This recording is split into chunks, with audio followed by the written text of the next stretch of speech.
Today on CityCast Chicago, with a week left in office, Mayor Lori Lightfoot delivered her farewell address yesterday. Lightfoot is the first incumbent in 40 years to lose re-election, and she's been largely quiet in her final weeks in office, granting very few exit interviews and rarely taking reporters' questions. Lead producer Carrie Shepherd, producer Simone Alicea, and I break down the speech and assess Lightfoot's legacy. It's Tuesday, May 9th. I'm Jacoby Cochran, and this is what Chicago's talking about.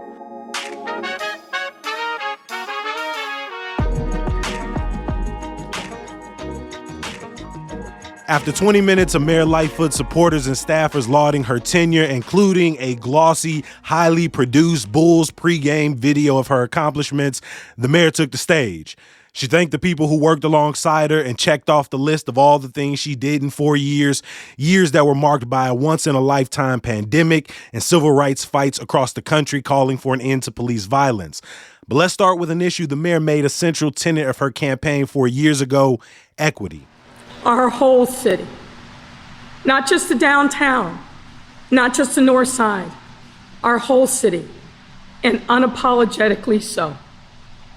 My administration has been victorious in our efforts to plant seeds of equity and serve the city we all love so much.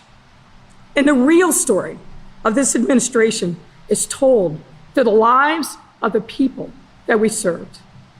Coming into office, I knew generations of Chicagoans, particularly Black and Latino communities, were hungry for resources and support from City Hall, a city hall that needed to see the entire city.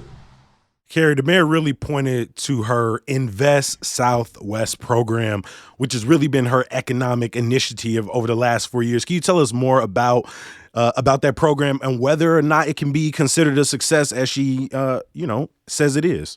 Yeah, I mean, I think like with anything, with Lightfoot or any official's legacy, the answer depends on who you ask, right?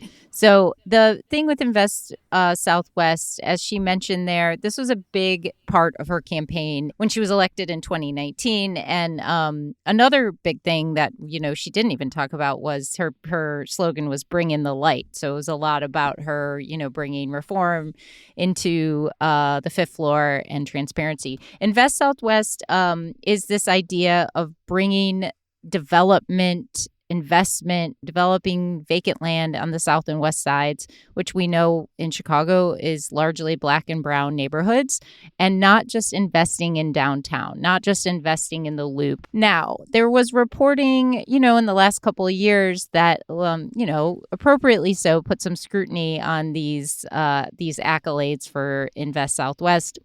How many of them are actually off the ground? We see this all the time when officials announce some big development. You do the photo op with the groundbreaking, and then you're like, wait, what happened with that? So these some reporting by Cranes and the Tribune found that a lot of these projects had, started before Lightfoot took office. An example is that the Park District just opened their new Brighton Park on the southwest side headquarters. And, we heard actually before Lightfoot's speech that, this added like 200 jobs in the neighborhood.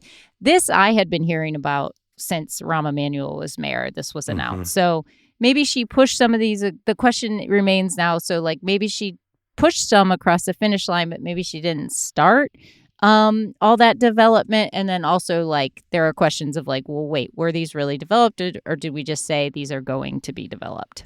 Yeah. In addition to that, the language around Invest Southwest, which I think all Chicagoans would agree that investing in our neighborhoods is critical to uplifting our city. Most residents in South and West Side communities have been begging for generations that vacant business corridors, vacant lots be improved, that more businesses be brought in, that more health hubs be brought in, more public land.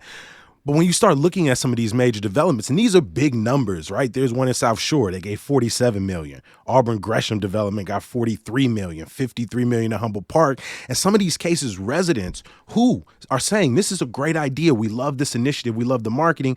but they ultimately end up feeling left out a lot of the decisions that get made about what ultimately ends up in these places. And so as we move forward, we'll still have to contend as Brandon Johnson comes into office, what is the future of the Invest Southwest programs? Will a lot of these developments not only cut ribbons, but actually be seen all the way through? And that said, too, probably what we're going to see in the next 4 years under Brandon Johnson is some of these projects that got money from Invest Southwest, in 2021 and 2022. He's then going to take credit for those when those, finally do come to fruition, right? It's the cycle of electoral politics. So I think how we rate Lightfoot on it, I think kind of has to be looked at from a long-term lens as well.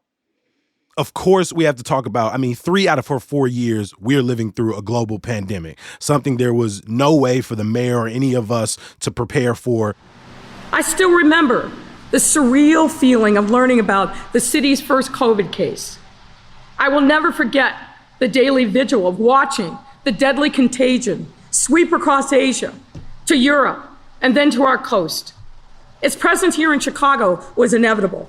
But that first case notification made time stand still for me, just for a moment. Simone, she obviously gave praise to Dr. Allison Arwoody, who was there, and we'll know soon if Allison Arwoody will stay in that position. But how else did she and others talk about her handling of the pandemic during this farewell? Yeah, she talked a lot about how difficult it was, which I think any of us can acknowledge, right? I think Lightfoot and Arwoody got a lot of high marks sort of early on in the pandemic for being really out front, being really communicative. During the stay-home order, my sense is that there was, if nothing else, quite a lot of clarity of you need to stay home, you need to mask up, this is how this is going down, and we've got cases and here's what's happening. She became a meme, remember? Yeah, it was like her like stay home, and it was like kind of like this she was kind of this folk hero for it. Yeah. And I do think there was a sense in Chicago, despite sort of some of the inequities we were seeing in the way this disease was progressing, I do think there was a sense that of in it togetherness, right? That said, by the time I got here, I got to Chicago in February 2021, mid-pandemic. It's a very different time with, I think that's when, things kind of started to feel different. The rollout of the vaccine, we saw inequities in who was able to get the vaccine. There were issues around, COVID testing pop-ups that were kind of scammy. Were bogus. Yeah. And I think it became an issue of like, okay, well, how are businesses recovering from the pandemic? What does that look like? And then is that equitable as well? These are huge issues and really tough to manage. I think Lightfoot probably thinks that she did a pretty good job of it, of managing all those different elements. But, one thing I think it's worth noting is like, at the end of 2022, we had federal funds that we hadn't used yet, federal money, millions and millions of dollars that hadn't been spent on things like, in addition to development and getting those businesses back, things like housing, really basic needs of getting people food, getting people housed, which also became and are still huge sort of pandemic ramifications, now in 2023. And that is the element that I think people will question Lightfoot's legacy on is sort of, okay, you got us through that really hard part where we all had to stay home and we all had to mask up. What happened after that? Did you do everything you really could? And did you prioritize the people that need to be prioritized? Did they really get the help that they needed? Yeah, I remember there was so much scrutiny around how much COVID money was being used for like police overtime when that first amount of funding came through. And then when it was time to reopen the schools, there was this huge back and forth between the Chicago Teachers Union, Chicago Public Schools, and the mayor's office on what is the appropriate thing to do. And while I understand that there was likely to be tension, there was likely to be back and forth, the one thing I personally did not appreciate is the mayor really went hard at the teachers to basically say they don't care about students, that they don't care about what students are facing in terms of learning loss, in terms of hardships, that they are sort of abandoning kids at home. And from all of the teachers that are in my life, from all the ones we've talked to, I never got that sentiment amongst teachers. It always seemed that the heart of this was about feeling safe going back into their buildings, feeling safe bringing, thousands of students back into classrooms who all come from different backgrounds, different neighborhoods, who the resources that they have at home to fight COVID might not be the same. I never really appreciated that tenor that conversation took. But as you can imagine, the mayor didn't really focus on a lot of the things she may have regretted. At least listening to this farewell speech, she didn't have any. She kind of do everything all over again if she had the choice. That's a really good point, Jacoby. It's always kind of nasty, like pitting teachers against students or teachers against parents, because especially in the pandemic, we spent so much time praising, as we should have, first responders, but teachers are on the front lines so much too. It was that even the pandemic showed us even more what teachers do, that when kids aren't in the classroom and teachers aren't there to notice it, what's missed and what kids are not getting and what they're not getting taken care of.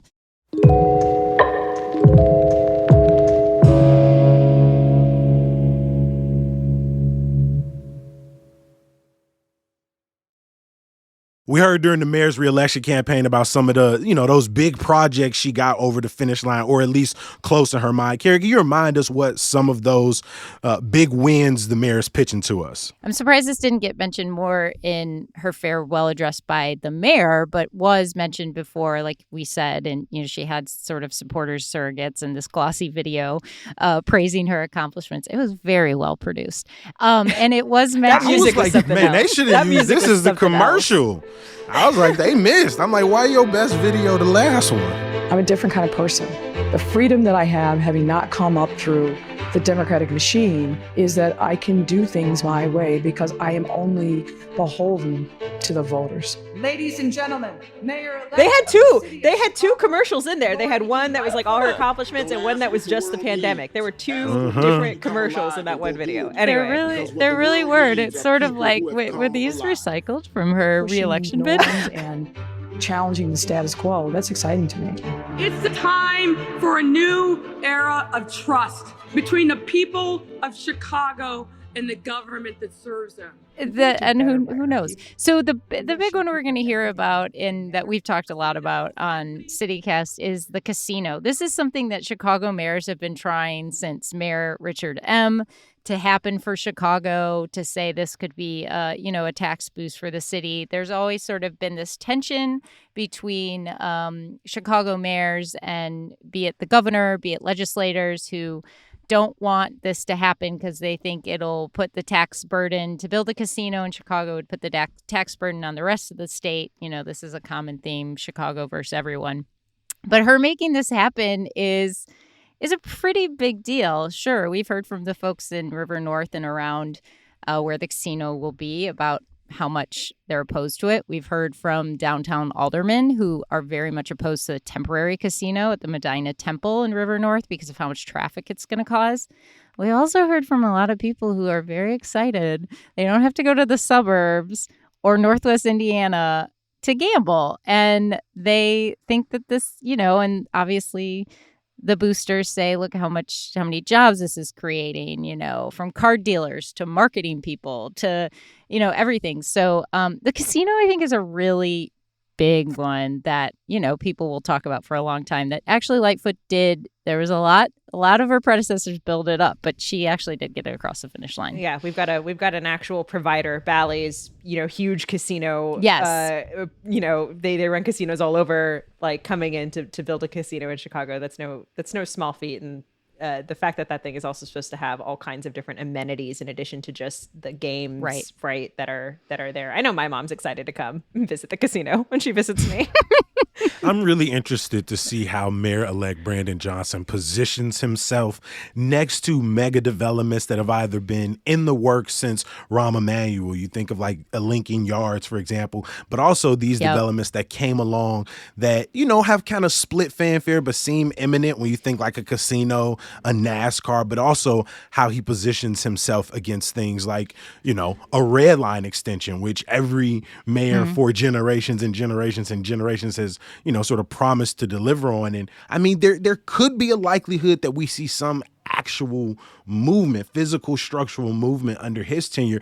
And so I wonder how will he just sort of blanketly take credit for all the wins, and when he can't, like maybe NASCAR, for example, he comes in with like a, slightly positive demeanor, but if it goes wrong, it's just like, hey, the contract But if was signed NASCAR already. goes, if NASCAR goes really, really well, which it might, it might draw, hundreds of thousands of new people to Grant Park that, we already weren't getting. Like, if NASCAR is really, really successful, I suspect, yeah, of course he's going to be like, yeah, this is great. And of course we're going to do it again. This was a great idea by my predecessor. Of course, yeah.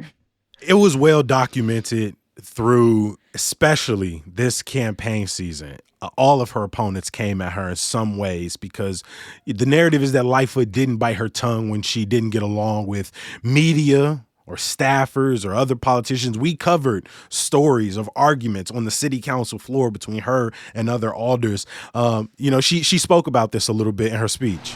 Lots of time and energy and ink has been spilt by the pundits and the media obsessing about what four-letter word the mean, can't get along with anyone mayor allegedly said. And let me tell you, my friends, the four-letter word that propelled me forward every single day of this incredible journey, one that I intoned every time that I needed to rise above the noise and the despair.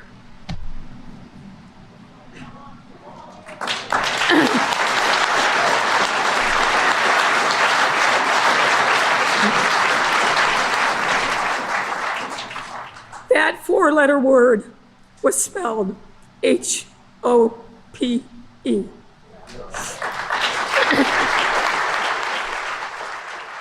I understand in some respects where the mayor is coming from, right?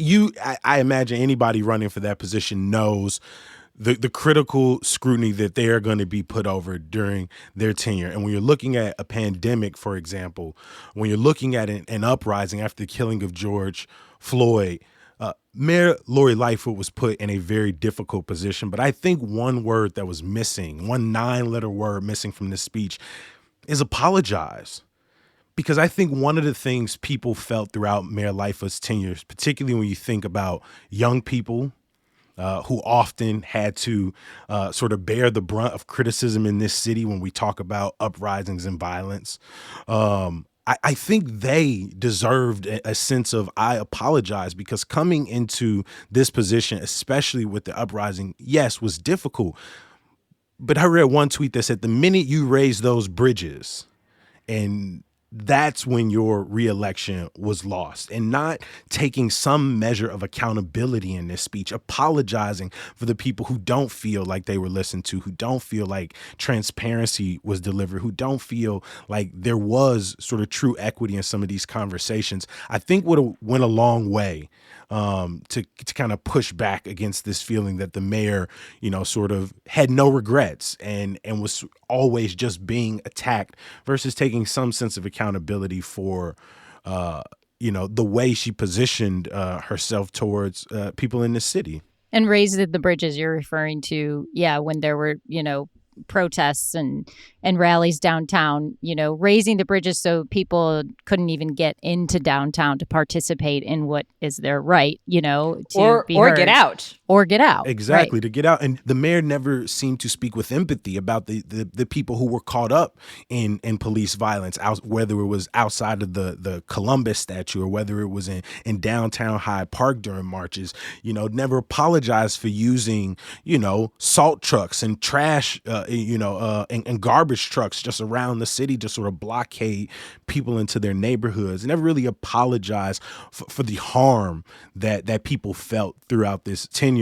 I'll also just say too, sort of the point that she makes here about sort of media coming after her and pundits coming after her, I think it's something that her supporters will say and that she often brings up is right. Certainly, somebody like former Mayor Rahm Emanuel or former Mayor Richard M. Daley were not necessarily known for being soft, friendly people, right? These are men who really ran the city of Chicago the way one imagines the mayor of a city like Chicago to run it. It is this brash, very abrasive, brash, bulldozers, red tape. And their supporters lauded them for it. And so Lightfoot supporters will say, oh, you've got a Black gay woman and now suddenly this is not okay. I think what that fails to sort of see is the issue wasn't so much her brashness in and of itself. It's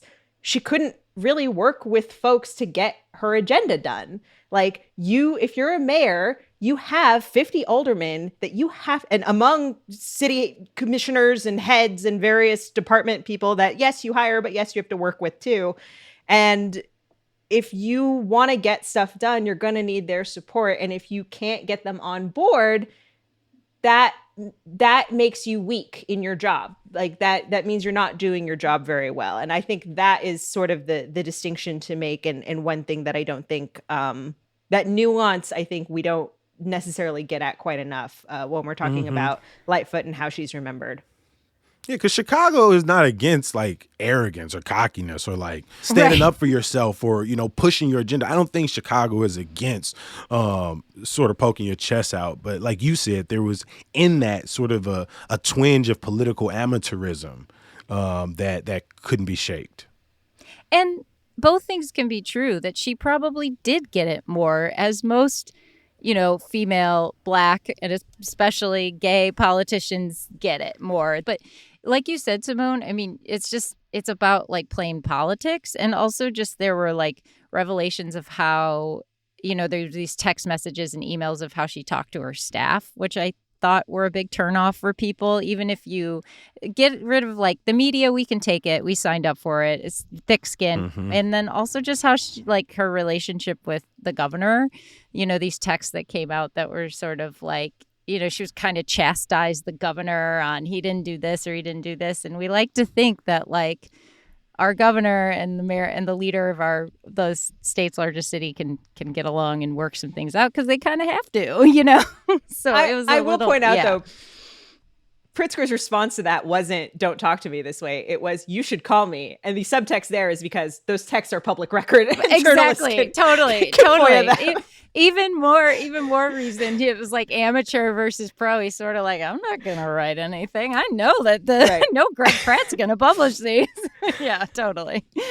Just call me. Don't even text me. Just call me. Exactly. Just call me. Just call me.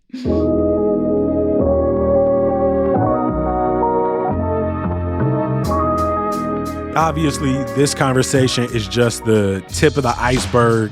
We're going to continue to look into the details of Mayor Lori Lightfoot's legacy, especially on Monday with a couple of friends of the show, people who actually covered her tenure very closely. And we're also going to look ahead to the challenges and some of the optimism coming in with Mayor-elect and at that time, after the inauguration, Mayor Brandon Johnson.